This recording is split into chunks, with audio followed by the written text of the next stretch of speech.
Lyon Décideur est présent au 8e Forum Lyon-Pôle Bourse en tant que partenaire média et organise bien sûr un plateau télé comme chaque année pour rencontrer et découvrir un certain nombre d'entreprises cotées en bourse évidemment.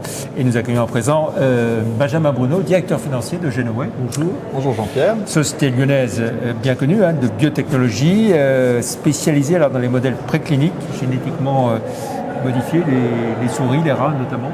Exactement, ouais, tout ce qui est des modèles pour on va dire les études précliniques. Donc c'est tout ce qui rentre dans les étapes avant le clinique, donc pour essayer d'aider à prédire au mieux l'efficacité d'un médicament et aussi sa sécurité et puis sa pharmacocinétique. Donc voilà.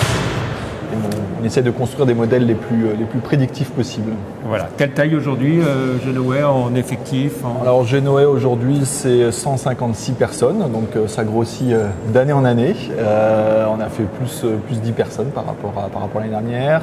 On a fait 22 millions d'euros de chiffre d'affaires en 2024 et on devrait faire probablement à peu près la même chose sur 2025. Voilà, alors vous avez eu un premier plan stratégique 2024, 2020-2024 en lançant toute une stratégie autour de modèles catalogue qui a bien fonctionné puisque vous avez dépassé les objectifs. Très bien fonctionné. Donc non, effectivement, on est passé d'un chiffre d'affaires qui était de 9,5 millions d'euros en 2019 à plus de 22 millions en 2024. Donc ça a été une croissance sur 4 ans de 20% récurrent par an et exclusivement organique. Donc oui, non, c'était un beau choix stratégique et que maintenant on va essayer de continuer sur cette lancée avec le nouveau plan. Vous avez annoncé donc il y a un an un nouveau plan, route 50+. Et donc dans 50 plus, il y a 50, donc c'est 50 pour 50 millions, mais il y a surtout aussi le plus qui indique que 50 millions c'est juste une étape. Aujourd'hui le potentiel du marché qui s'offre à nous, il est largement supérieur à 50 millions. Donc là on a mis déjà un premier milestone, une première étape intermédiaire à 2028 à 50 millions. Et après derrière, normalement on a vocation à pouvoir grossir beaucoup plus rapidement. Et c'est un peu l'objectif de ce plan, de mettre en place toutes les transformations nécessaires pour transformer Genoway, une PME lyonnaise qui était encore à l'origine de 100 et quelques personnes avec quelques millions à vraiment une grosse TPE. Avec des développements sur les marchés américains, asiatiques. Sur les marchés américains, donc toujours notre cœur de métier quand même se situe aujourd'hui aux États-Unis. On a 60% de notre chiffre d'affaires qui se fait aux États-Unis, puis après en Europe. Mais là maintenant on est en train aussi d'adresser deux nouveaux marchés. Donc on a ouvert il y a un an une JV en Chine qui se porte plutôt bien, donc avec un démarrage en tout cas très, très satisfaisant par rapport à nos attentes. Et donc fort de ce succès, on s'est dit que on allait dupliquer un peu le modèle. Donc on est en train de chercher pareil au Japon pour créer le même style de JV. Et après, en plus de ça, on est en train d'étendre en tout cas, on est en train de réfléchir à la création d'un réseau de distributeurs, de franchisés sur des pays qui ne sont pas en tout cas les pays cœur que sont les États-Unis et l'Europe. Voilà, alors la feuille de route, elle est bien connue, tracée, mais donc un chiffre d'affaires semestriel qui était un peu chahuté, en baisse de 10%. Pourquoi ? Pourquoi ? Tout simplement, alors certains pourront dire qu'effectivement le marché aujourd'hui est un peu au ralenti sur tout ce qui est les activités précliniques. Donc tous les CRO, en tout cas les acteurs majeurs du marché accusent aussi des reculs en termes de chiffre d'affaires. Nous, ce n'est pas forcément notre analyse par rapport à notre activité parce que justement on a des produits innovants et même dans un marché qui pourrait être en déclin ou en recul, on est quand même censé capable de pouvoir faire de la croissance. Là, le sujet il est plus sur le fait que c'est vraiment une année de transition sur laquelle on est en train de transformer complètement toutes nos fonctions, la fonction commerciale, les fonctions marketing, communication, la fonction RH, notre production, l'innovation. Donc tout est en changement justement pour être capable de créer les conditions et de construire le Genoway qui demain sera capable de pouvoir générer 50 millions.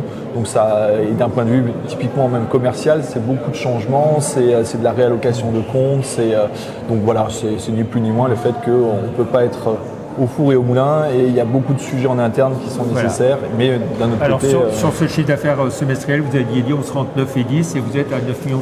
Voilà, et de toute façon on l'avait effectivement anticipé que ça créerait des turbulences, donc on savait de toute façon que sur le premier semestre, on aurait un chiffre d'affaires qui sera en recul par rapport à l'année précédente, mais c'était tout à fait anticipé et on a fait ce qui était prévu. Alors forcément aussi au niveau de l'EBITDA, ça se ressent, hein, 1,6 million contre 2 millions l'année d'avant sur le semestre, mais ça reste un niveau d'EBITDA de 16,9%. Voilà, au-delà des 15%. Au-delà des 15%. Donc on a un engagement, exactement, on a un engagement dans le plan Route 50 Plus qui est de dire d'avoir un EBITDA supérieur à 15%.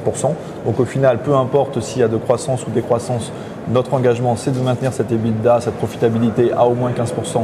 C'est ce qui a été fait sur le premier semestre.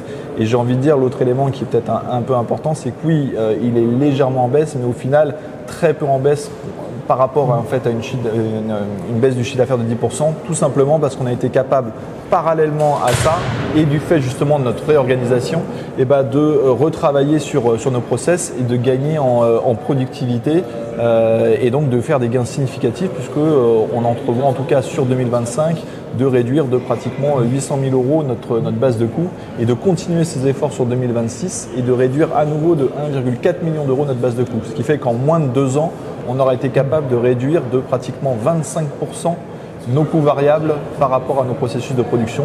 Donc tout ça, ça permet justement de générer de la marge d'EBITDA.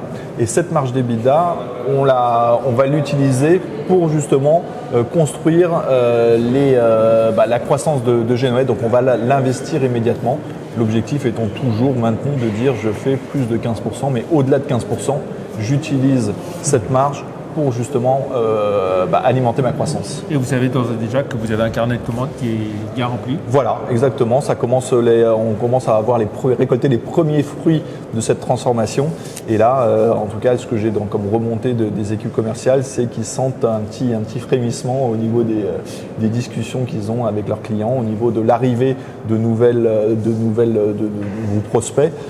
Notamment parce qu'aussi on a travaillé sur la fonction marketing, communication, on a lancé plein de nouveaux moyens justement de pouvoir faire connaître notre offre, faire connaître Génoët et ça commence à se ressentir avec l'afflux justement. Et ce qu'il faut dire bien sûr, c'est sans donner de nom évidemment, mais que vous travaillez pour les majors de l'industrie pharmaceutique. Ah oui, on travaille pour tous les... il n'y a rien de secret là-dedans, on l'affiche clairement. Effectivement, on travaille pratiquement avec tous les acteurs du top 20 de la pharma et aussi des belles biotech. Voilà. Un mot aussi sur vos investissements qui sont en hausse à 8 800 000, dont 7 millions pour un nouveau bâtiment. Exactement. Pour le bâtiment, de toute façon, le fait de vouloir s'étendre était nécessaire, notamment pour pouvoir répondre aux enjeux de Route 50 Plus. Ça permet de pouvoir développer notre offre, augmenter nos capacités de production, réinternaliser certaines choses. Donc voilà.